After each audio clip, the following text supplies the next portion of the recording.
Are we losing our species diversity? Species is a group of living organisms that look similar and can mate with each other. Species diversity means the variety of different species present in a particular area. More the species diversity, more the productivity.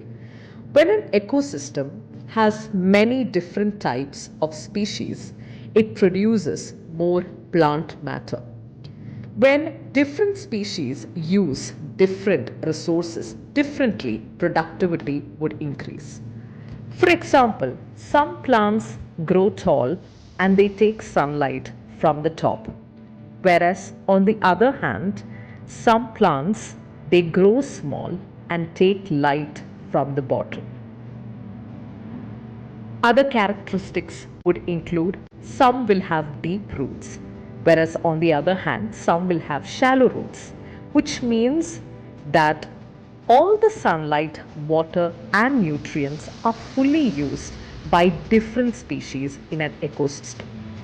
One of the major species is the keystone species. A keystone species is a species that has a very big impact on an ecosystem even if its number is very small. For example, tiger. The tiger controls deer population. For example, if the tigers disappear, the deers would increase so much that they eat all the plants. So it is a keystone species. Another example is the sea otter, which is in the Pacific Ocean. The sea otter eat the sea urchin, and the sea urchin is very dangerous because it eats the kelp forest. A kelp forest is a type of algae which supports marine life. It's an underwater ecosystem. There are many reasons for the decline of species. One is the invasive alien species, that is, a plant that is coming from another place. Invasive alien species can spread really fast and can destroy the local habitat of a region. One example is the Prosopis juliflora.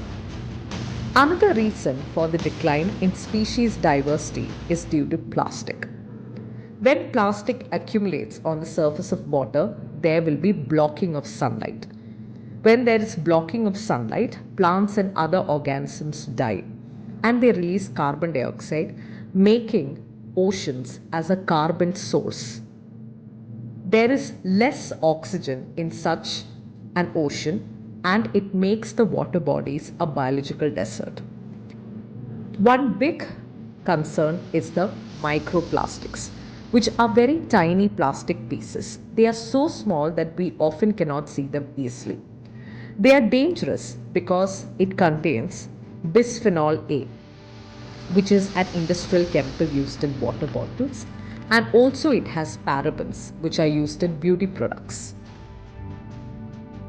These enter the marine food chain causing bioaccumulation. Bioaccumulation is when harmful chemicals slowly build up inside one organism over time. It happens because the organism absorbs toxins faster and it removes toxins very slowly. What happens is it would result in a bigger impact known as the biomagnification. When the toxin inside a body is concentrated, it keeps on increasing at each level of the food chain, which is a major concern. At the end, there is a question: is man needed?